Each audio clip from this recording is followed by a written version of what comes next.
are in for a show tonight, son.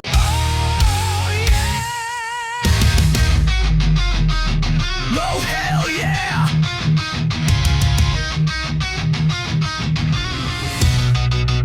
Mike's House of Monsters! Yeah! It's a cool place to be!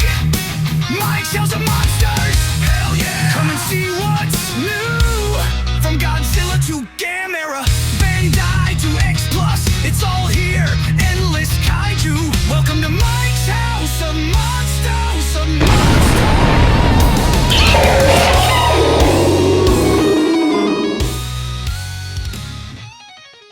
What's up, Kaiju fans? Welcome to Mike's House of Monsters, the #1 Kaiju show where no shelf space is safe and the house is constantly under attack.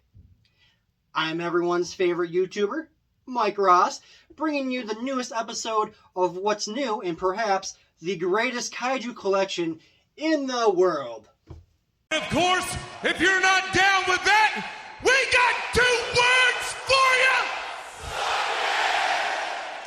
Stay tuned after we have an exclusive interview with film event coordinator Jeff Meyer. Give me a hell yeah! What's new in the collection, you may ask? Well, let's just find out.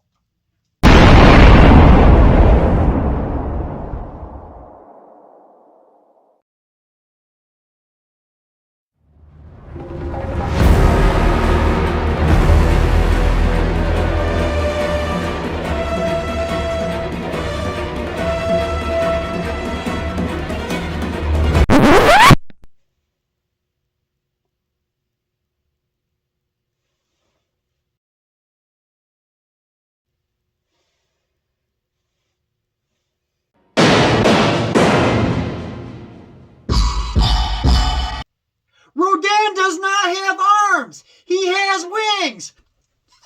Oh, playmates, you failed me again! What the Oh, okay.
that's all we added to the house this week.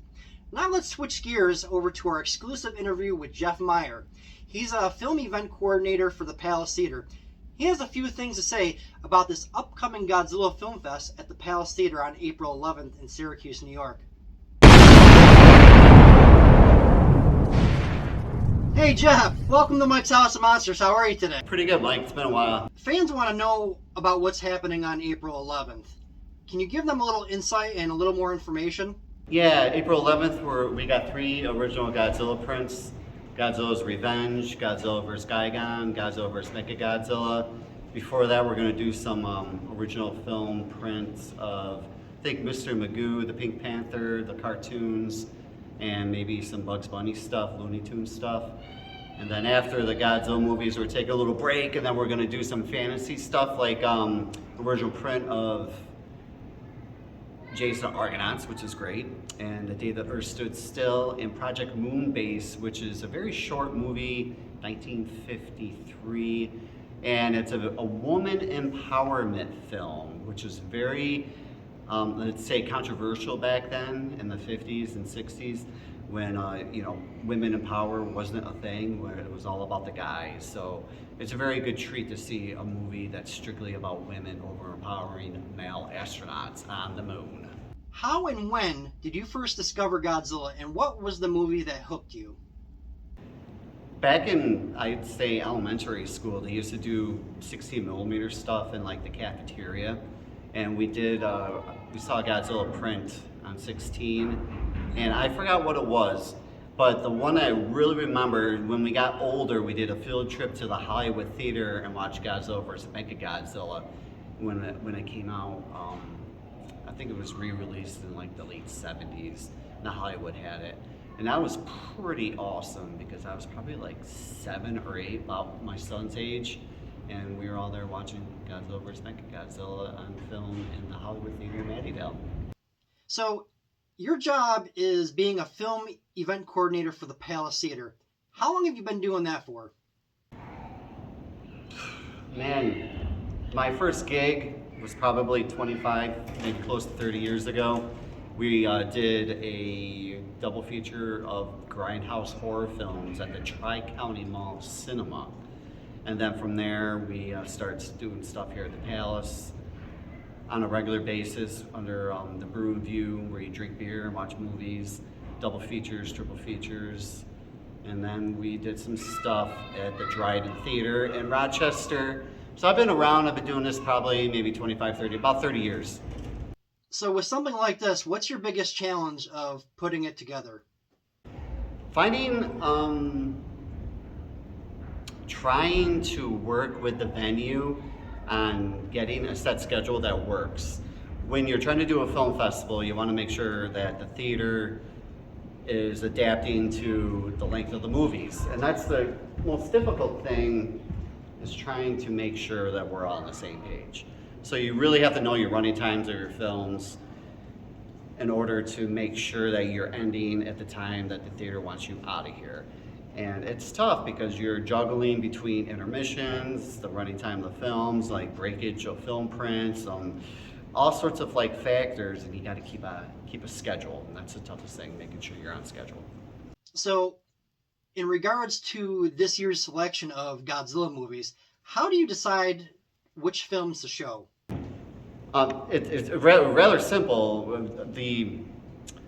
There's a 35mm projectionist that does repairs. We had him here fixing our projectors, and he said, hey, I own a print to Godzilla's Revenge. I'm like, hey, you know what? Maybe we can screen that. Then I was thinking, a couple weeks later, let's do it. So I called him up, hey, let's do your Godzilla Revenge print, and then I can find a couple other movies that are Godzilla related or Godzilla movies from another collector, get the licensing, and then just kind of like snowball from there. It's a matter of like, you get the idea and then you just go with it and then you just make it happen. So in your opinion, what makes 35mm film so special? Yeah, you got like, you're looking at history. A film print could be 60, 70, 80 years old. And where that has gone to theaters, the states, the countries, and it finally sits in your theater and you're watching it, you're watching decades of history on the screen, because that print has been possibly all over the world. And so just to think about how special that is to see something that's that old, that's held up, and that you can watch it for the first time sometimes, a movie on film, or 100 times on video, and then you can see it on film in the theater the way it was supposed to see. And to me, that's what's special, because you see those people in the audience, they still raise their hands. I've never seen this movie, and this is the first time. And then you see like 3 or 4 hands pop up, and then that's cool because they're going to watch it on film in the theater. What does Godzilla mean to you? Godzilla is my childhood. You know, we all grew up on something. My generation, I feel that we're growing up on, you know, 80s cartoons and then 70s Godzilla movies. And then when you get older, then you can go back further and watch the original Godzilla stuff, because it probably, the original Godzilla for an 8-year-old is probably something that they're not going to understand. They probably would not like Godzilla movies if they're watching the original at 7 or 8. So as you get older, then you can go back and then you respect those older Godzilla, because those the 1960s and 70s, they were made for kids. And that's what drew me in, because the hulkiness, the dude in the rubber suit, the kung fu, the wrestling moves, and that's what's special, and that's why I like the movies. Who is your all-time favorite Godzilla foe? And what do you think makes them so deadly against Godzilla? I like Gigan, because Gigan's got like hooks, and he's got like saw blade, and he's got the laser stuff. And you never know, you know, he could just get Godzilla in that hook or the laser in the eye or something that could really like hurt him. Kind of like in Godzilla vs. Mechagodzilla, when you know, Godzilla was bleeding out the neck and all this stuff, and then he had to go away and like heal up. Gigan could do the same thing, but luckily Gigan's kind of stupid, so you know, that's not going to happen. But I like Gigan. He's one of my favorites, and he could put if he was smart enough and they had a little more, you know, let's say, hey, I'm going to like ballsy, he could probably take Godzilla on and do some hurting on him. So what is your take on modern Godzilla films that have come out, say, in like the last 10 years or so, compared to movies that have come out prior in the last 70 plus years? Since 2014, when he had Godzilla by Gareth Edwards, it was the director, I think that was reinventing the new era through the audience of an American or more of a mainstream audience. And in order to make Godzilla survive for another generation, you had to make it like that. You couldn't like stick with the old hulkiness, the guy in the rubber suit. You still can get away with that, but you kind of needed to get that Western audience into Godzilla movies for another generation of kids. 1 for marketing, 2 for, you know, money, and 3 for the fans. You know, we want to keep watching Godzilla movies, and whatever it takes to keep going, if it's a CGI Godzilla or an AI Godzilla or a guy in a rubber suit, we're committed. But for my kids that are growing up, these are the ones they want to watch, because it's so much there you can do with a modern Godzilla movie that you couldn't do back then. And that's what's special. You need to keep that going. You need to adapt to your crowd. You need to adapt to the times. You need to adapt to your, I don't know, whatever, you know, country you're in. You need to adapt to their fan base and make sure that you do the Godzilla movie that will be correct, and you got to update it. Do you own any Godzilla memorabilia that's considered vintage? I own quite a few vintage U.S. released movie posters, and I got the Shogun, I think it was 1977, tall Godzilla, you know, a little flappy thing, you know, a little blade, and his hand would shoot out with a button. I still have him. But mostly I got some lobby cards, Godzilla lobby cards, the original. So mostly paper stuff, and that Shogun Godzilla, the plastic, I think it was 18, 20 inches. I still have him, but not in the box. I wish I had the box. Kind of, but whatever. It is what it is. But he's still out there. You know, he's my pride, because he was my first toys that I got when I was a kid. Why do you think Godzilla is still relevant today after 70 plus years? Oh, he's so relevant because he is a giant monster, and kids are always going to love giant monsters, and dads are always going to love giant monsters. It's hard for the wives to like giant monsters. That's why the guys and the dads take the kids to these movies, because it's fun, it's an escape.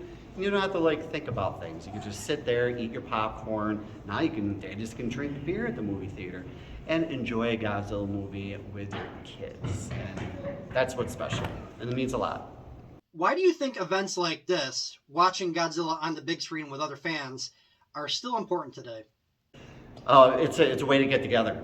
You got all these people that you're friends with, and it gets you an opportunity to all mingle in the same location, and in between movies get a chance to talk about films, talk about the film you just watched.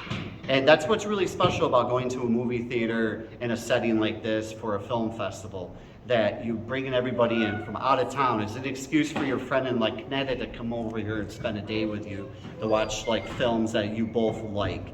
And it's a bonding experience. It's an opportunity to just escape and just leave your job for a day and just have fun. Shop, spend money, or you don't even have to spend money. You just buy your ticket, and then you can sit down and just enjoy the movies all day. So, aside from the 3 Godzilla films that are playing at the Palace during the daytime, you also have movies like Jason and the Argonauts. That's one of my personal favorites growing up. Project Moonbase and the original Day the Earth Stood Still playing in the afternoon. Out of all of those films, which one are you the most excited to see on the big screen? I really want to see Godzilla vs. Gigan. But then there is, Adam, The Day the Earth Stood Still is an iconic film. Cold War era, the paranoia that was going on in the 50s. That movie is the atypical paranoia, Russia, the Cold War, nuclear holocaust, and what you don't know is what you are afraid of. And that was the iconic film from the early 50s that was typical of that era, and I just want to see it because it's a history lesson you're watching on the big screen of what society was going through back then. Don't trust anybody because the boogeyman is right around the corner. That's what The Day the Earth Stood Still is, and it's just that boogeyman movie just happened to be a giant robot that can melt a tank, and that is amazing. So I want to see that on the big screen. Jeff, I want to take the time to thank you so much for taking time out of your busy schedule to do an exclusive interview with Mike's House of Monsters. I'm sure a lot of people are looking forward to the show on April 11th, just like me. I mean, I'll be there. And I look forward to having you there, talk about the movies, introduce them, let other kids have an opportunity to possibly buy your stuff because they want to build their collections. And I know your collection is massive, and it's time for you to share it to other people. Maybe one day you can stop by Mike's House of Monsters and check it out. Oh, I'm there. All right, Jeff. I'll see you on April 11th. Take care. Thanks, Mike. All right, folks. That's it for this week's episode of Mike's House of Monsters. Next week, however, we're taking this show on the road to New Jersey. We're going to be checking out another house. A house called the House of Fun. Until then, keep on collecting. Welcome to Mike's House of Monsters, the ultimate home for all things kaiju.